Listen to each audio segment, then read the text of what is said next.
Olá, pessoal. Estamos aí no capítulo 3 da parte 2, que é derivadas, parte 3 do capítulo 3. Tá? Então, nós estamos vendo os vários níveis da regra de L'Hopital. Vimos o caso zero sobre zero, o caso infinito sobre infinito, depois vimos outras indeterminações, sobre, tipo infinito vezes zero, infinito menos infinito, e agora nós vamos ver essas outras indeterminações, que é tipo 1 sobre 1 elevado a infinito, 0 elevado a zero, infinito elevado a zero, que são indeterminações que têm uma espécie de expoente, né? Apesar disso aqui serem só tendências, que não são números no sentido que a gente conhece, não são números reais, são tendências, né? Então, o que ocorre é que a gente vai ter que sumir com esse expoentezinho. Então, a principal forma de fazer isso é através de logaritmos. Tá? E a gente vai já fazer uma recordação de logaritmos. Aqui eu já comentei isso, né? Que é a relação logaritmo fundamental, que você transforma logaritmo em exponencial.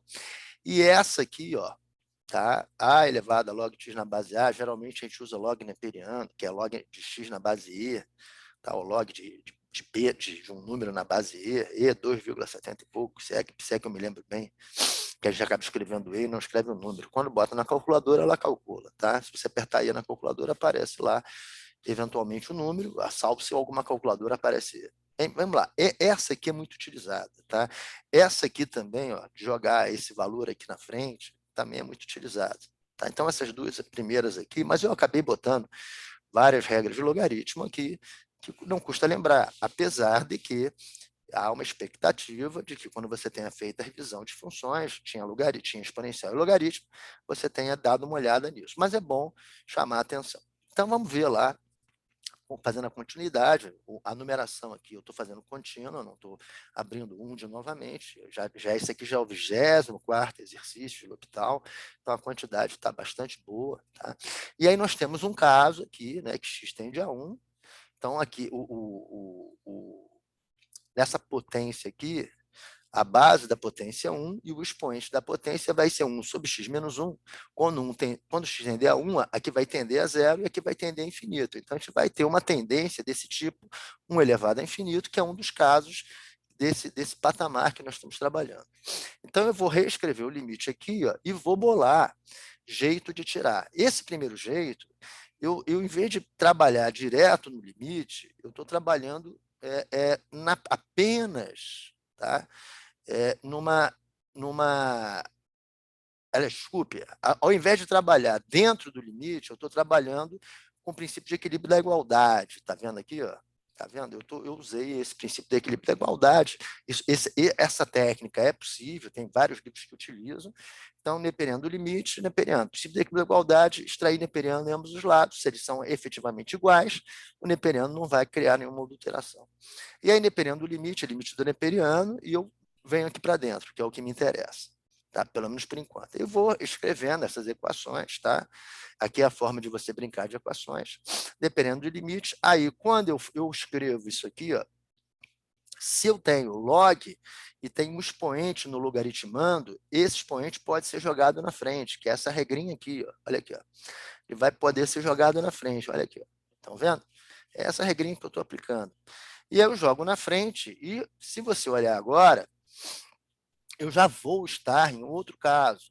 Tá? Aí eu vou dar uma arrumada nisso aqui, vou botar na forma de fração, e aí neperiano de 1 vai ser zero, neperiano de x menos 1, quando x tende a 1, também vai ser zero. Já cheguei na forma zero sobre zero. E aí eu posso derivar, derivada neperiano 1 sobre x, e embaixo, né, a derivada de x igual a 1. Isso aqui eu reescrevo dessa forma, vou achar, quando eu fizer o limite de 1 sobre x com x tendendo a 1, dá 1. E aqui, como eu quero descobrir o valor de y, eu vou fazer aquela regra logarítmica fundamental, que é essa aqui. Ó, tá vendo? Eu empurro lá opa, tá vendo? Eu venho com A em cima do B, dou aquela cabeçada que eu já comentei. Tá? Então, aqui eu tenho E, dou aquela cabeçada, E elevado a 1, que vai dar E. Essa é uma forma de fazer. Tá? E há vários livros que fazem dessa forma. Eu, posteriormente, eu vou pegar o mesmo caso, não o mesmo exercício, um outro, e vou fazer um pouquinho diferente. Vou utilizar outras regras de logaritmo que também fazem o serviço. Eu vou acabar optando por esse segundo mecanismo, tá? Que eu acho que ele é prático. Eu acho que ele é fácil, né? Ao invés de trabalhar com equações, eu trabalho, aqui são equações, né? Eu vou deduzindo, etc., a partir de técnica de reescrevimento, não. Aqui eu já vou direto para o reescrevimento. Então, olha só, aqui eu vou trabalhar com uma única igualdade, eu não vou ter sim, então, na brincadeira, tá? Então, eu tenho o enunciado aqui e preciso tirar esse cara de cima. O que eu faço? Eu reescrevo esse logaritmando como e elevado a log neperiano disso aqui. Eu faço isso aqui, ó. Olha aqui, ó. Eu faço isso aqui, ó. Porque quando eu tenho a elevado a um log na mesma base, isso é igual ao logaritmando x. Tá? Então, quando eu fizer isso aqui, ó, tá? Quando eu fizer isso aqui é igual ao logaritmando, que é esse troço enorme aqui, tá? Que é 1 mais seno de x elevado a 1 sobre seno de x. Por que eu faço isso? Para aplicar aquela regra que eu posso jogar esse expoente na frente do logaritmo. E com isso eu saio da questão potência e passo para a questão fração. E nessa fração aqui, eu se jogar aqui, ó, seno de 0 é 0, né? Dependendo de 1 é 0, seno de 0 é 0, já estou em 0 sobre 0. Se eu estou em 0 sobre 0, eu já posso realizar a derivada, tá? E aí eu já posso derivar. Então, vamos ver aqui como é que ficou.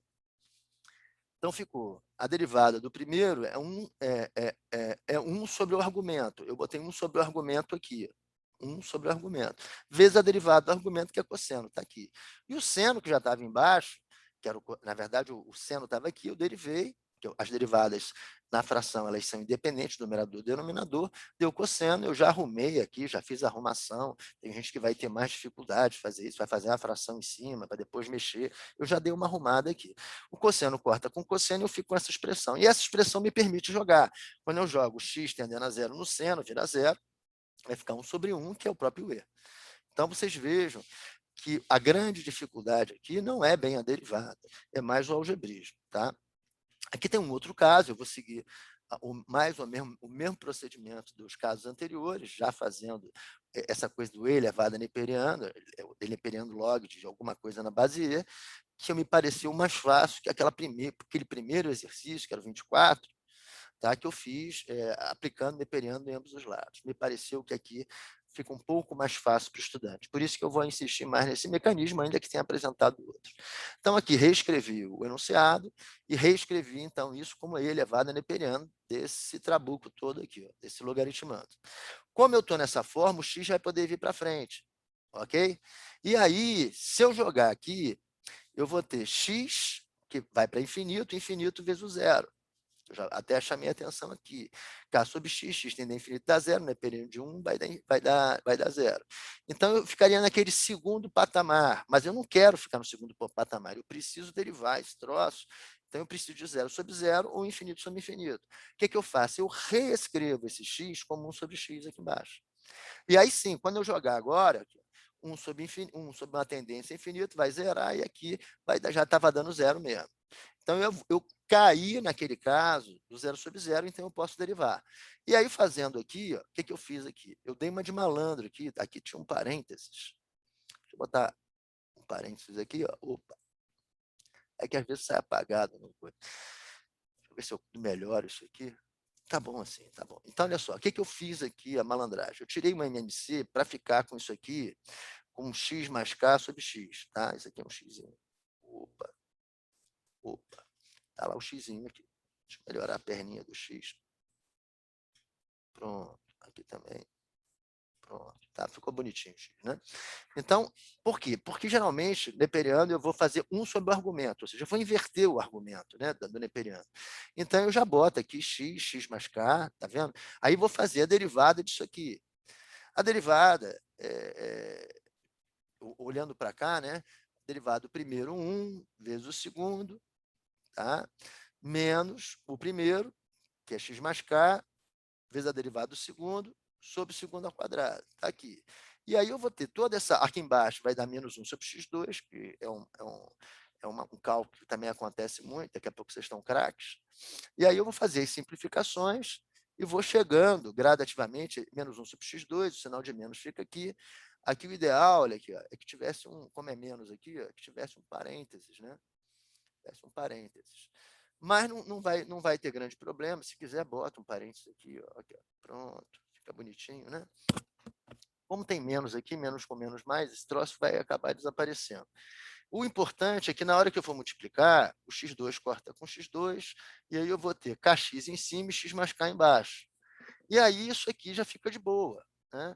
Por quê? Porque ainda que esteja dando infinito sobre infinito, jogar o infinito em cima e infinito embaixo, como está dando infinito sobre infinito, eu posso derivar mais uma vez. Derivando mais uma vez, vai ficar k sobre 1.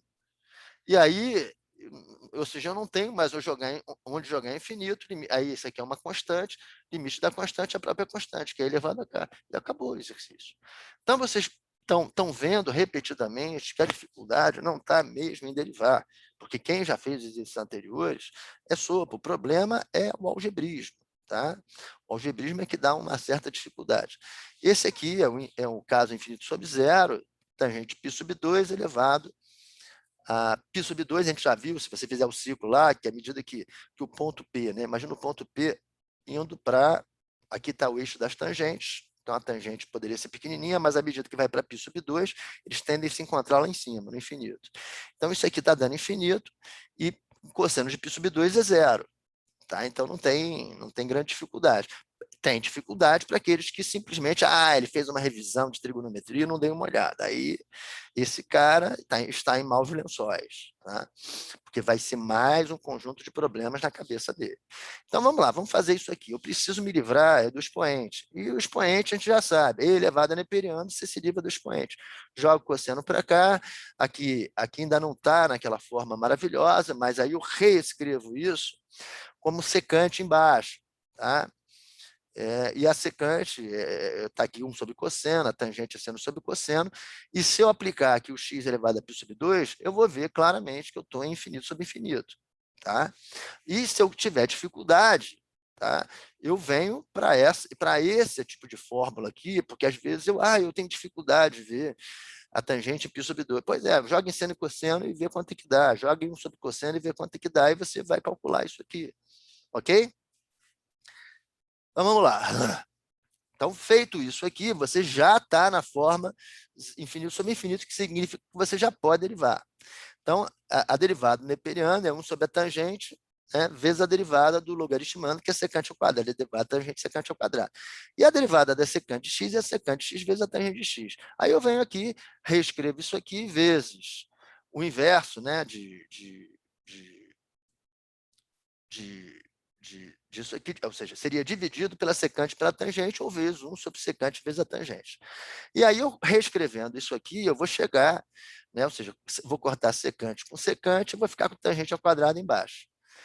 Aí, o que eu posso fazer? Eu posso reescrever a secante como 1 sobre cosseno e a tangente ao quadrado, que nada mais verdade, nada mais é do que eu estivesse multiplicando a cotangente, cosseno ao quadrado sobre seno ao quadrado, cancelo aqui, fico com isso aqui, e aí já posso jogar um no π sub 2.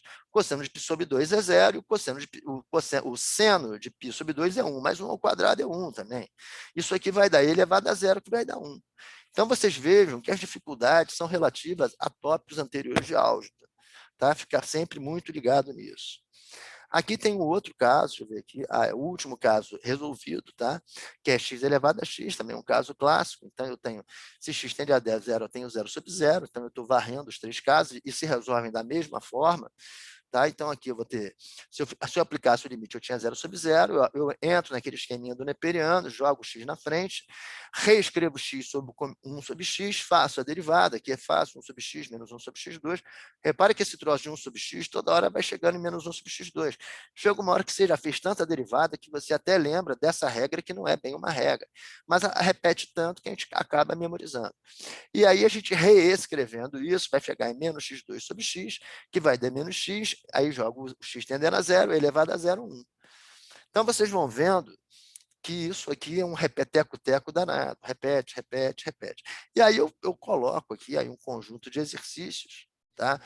Muitos deles tirados aqui, eu deixei até um espaço, eu ia botar mais, eu deixei espaço, pode ser que no próximo curso eu coloque mais. Mas como nós estamos em aula totalmente online, eu fico com medo de o excesso de exercícios poder cansar vocês. Então, apesar de ter mais espaço para colocar exercício, eu acho que 30 exercícios no hospital já está um bom tamanho. Se vocês fizerem isso, já vão estar relativamente bem preparados na regra do hospital. Agora, façam isso, façam o primeiro vídeo e os exercícios do primeiro vídeo, o segundo vídeo, o exercício do segundo vídeo, o terceiro vídeo, os exercícios do terceiro vídeo. A forma de fazer altera o fazer. Então, essas recomendações que eu dou para vocês, elas devem ser levadas muito a sério. Você passar cru de um estágio para o outro é péssimo, porque o aproveitamento, as horas que você vai gastar tentando fazer um nível mais difícil, ainda cru é sem a expertise necessária, você está jogando aquele tempo fora. E um estudante universitário brasileiro de física, de estatística, de engenharia, de ciência da computação, desses cursos que tem uma carga de trabalho maior, essa coisa da administração do tempo é fundamental. Então, eu recomendo fortemente que essas formas, essas técnicas de estudo, que essas sequências que eu estou passando para você, elas foram pensadas, elas não estão dentro da sequência dos livros. Quando as pessoas escreveram os livros, as pessoas, na verdade, pensaram em outras questões que não as cognitivas. Existe uma brincadeira no mundo matemático que diz que todo livro de cálculo os livros de cálculo são as cópias das cópias das cópias do livro do Euler, que era um matemático muito profícuo, muito prodigioso, escreveu muitos livros, etc. Então, eu que não gosto de olhar as coisas de uma forma diferente, a minha preocupação é ergonomia mental. E ergonomia mental está associada também à ergonomia de administração do tempo. Então, eu acho que o estudante tem que ir pelo caminho mais fácil. O caminho mais fácil, ele não é que não seja trabalhoso, mas ele te dá uma relação custo-benefício melhor. Tá? E aí eu recomendo fortemente que vocês façam essas sequências aqui. Muitas questões que um professor de matemática já teria tratado nesse momento do curso, que eu já estou aqui bem à frente, eu vou começar a tratar agora, aquela coisa de gráfico, reta tangente, reta normal, interpretação geométrica, eu vou começar a tratar posteriormente. Então, eu estou primeiro fazendo com que a parte derivada e a parte algébrica esteja firme, para depois a gente tratar de gráfico e fazer análises, e essas análises vão se remeter aos conceitos lá do capítulo 2, que é função, relação, bijetiva, injetiva, sobrejetiva, vai voltar à continuidade nos próximos capítulos derivados. Pessoal, foi um prazer, até o próximo capítulo, tá?